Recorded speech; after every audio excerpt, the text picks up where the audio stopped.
Hello guys and welcome to Photoshop today. So today I'm going to be teaching you guys how to make some super cool phone screen backgrounds which are hopefully not illegal, but I have no idea how copyright works, so let's get started. Oh, and yeah, there's no music for this, but pretend there's something cool here and I might get around to it in like the next 2 years, 3 years, I don't know. Alright now guys, as you can see here, I've already taken a screenshot on my phone and then brought it into the computer into Photoshop so I can see exactly what I'm going to be doing here. And yeah, so what we're going to want to do is do a little drawing and I'll show you guys what it looks like right now. Okay, and now as you can see over here guys, I have made myself a little drawing of generally what I want to do. And as you can see here, this is a completely original idea, not based off of anything that anyone else has ever made. And this has nothing to do with why this might be illegal. I don't know how copyright works. But yeah, we're just gonna take this right here and put it in the computer. Okay, that's looking good. Now what we gotta do is take this whole image and put it back into here. So we're just gonna go over here and zoom out a little bit. Take our square selecty boy and just Control C over to here and Control V. Now we have it here, just quick little Control T, and it appears that this is somewhat larger than the other image here. Make that a bit of a better size. Just gonna rotate it like this. And now I am just gonna try, and actually no, hear me out. Take this, right, new layer, opacity, drop it to like, yeah, no, like about 50. And now we can just move it where we want, line it up on top of the other image so that we can just it fit perfectly in with where we want it to be for the phone. And I think that's looking pretty good right there. So now we're just going to hide the background, take this layer, boost it all the way to the top, and now I'm going to need to take my pen tool over here. Pretty useful tool, but we're just going to start off with the pen tool and just go through and cut out all of the different shapes for this image. And now that we're in Mach 10 editing mode, I figure I'd just make a quick little note here. I'm not really sure how you're supposed to use the pen tool. I mean, I can use it decently well, but I don't completely understand it. I've just kind of been using it because I looked at a YouTube video on how to Photoshop, and it told me that you should use the pen tool for pretty much everything. So I'm just like, alright, gotcha, makes sense, I'll try to do that. And now as you can see here in the Mach 10 editing mode, we can see we have the actual footage of me cutting out all the shapes on the left. Sorry, that's right. I do believe looking at my fingers. Yes, it is. And then we have the actual shapes themselves cut out, fully put in on the right side. Sorry, how did I screw that up twice? The left side of the screen. And they're just kind of faded in. As you can see, they're all in black and white because I just needed something to differentiate the colors while I was doing it so they didn't all just blend in together. Because you see there's like little shadow bits and light bits, so yeah, it's all just black and white. But that'll all be fixed up pretty soon after this, and yeah, looks pretty good for now. Another quick little disclaimer, if you look at the bottom edge of the image, or of the shapes that I've been putting in here, they're all kind of messed up, and that's not to worry because there is the little bottom bar on an Apple home screen. Oh, I mean, I can show you later, but like, it'll just be covered up anyway, so it doesn't matter. Like the edges can be really messy, but all the other sides do have to be pretty good.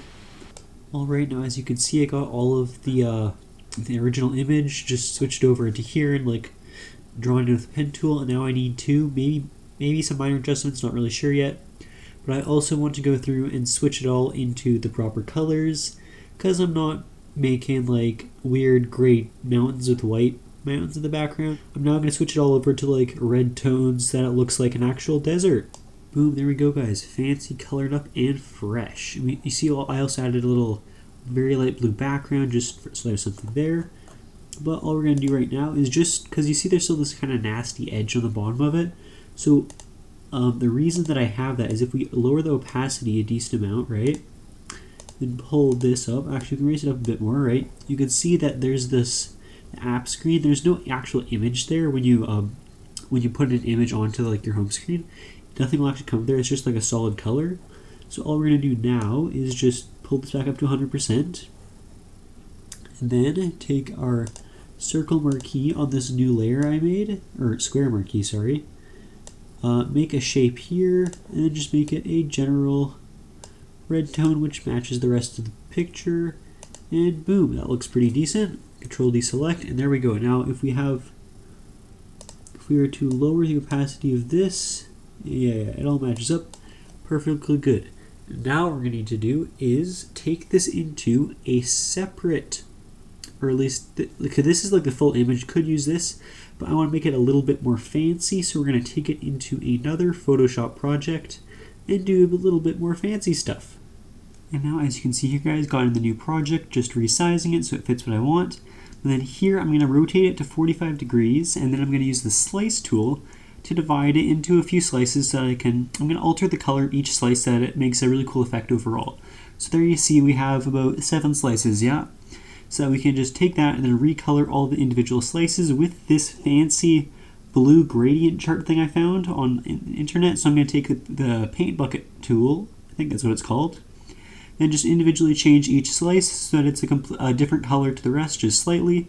It creates this really cool effect overall, which is, I think, a pretty good addition. So now that we have this, we need to kind of rotate it and then put it back into the original sizing. So we're just going to crop this image and get it ready for the next step. Alright guys, now the background is completely done, and I'm going to make the apps now, because with Apple, right, you can use widgets, or I think, or shortcuts, right? You can make whatever, you can pick an image for your app. So I can actually make custom apps for every single app on my phone, and that's what I'm going to do right now. And here we go, guys. So as you can see, I'm just kind of setting up rulers, I guess they're called, so that you can like figure out where you need to go to center every image. And I use the exact same process for every image, but I'm only showing the process of doing one just so that you get the general idea. So here we got a little camera icon. I'm just going to go and cut out the part that I want, which is the black in this example. I'm just going to cut that out, then recolor it to what I want it to be. And then I'm going to go and add it's called a stroke. It's just kind of like an extra layer of pixels. And I set it to whatever, just because it doesn't really matter right now, because it's on the wrong size, so I'll just change it after. Generally put it in the right place on top of the app. As you can see, the rulers can help out with that. And then I try to actually fix the stroke thing so it looks the right way. And then that's all good. Resize it for the final way, center it, and boom, that's pretty much it. Then just check it out on the proper background, and we're set. Okay guys, and now here is the actual final project that I made, which I think looks really cool. And if you're wondering how you get these kind of look invisible or whatever, so what I do, right, is I just hide this, and then you take the slice tool, you're just going to cut out, this is a pretty bad example, but you cut out the exact shape of an app size, whatever, right? Then you can use you can just export, if you use, I think it's file, yes, save for web, you can just export the entire thing as one whole image. As just that one slice as an image, and then put that into your apps, and it looks really cool. So there you go, guys. Please subscribe for, I don't know, I won't give you a cookie, so don't expect that, but you could probably get some water from somewhere.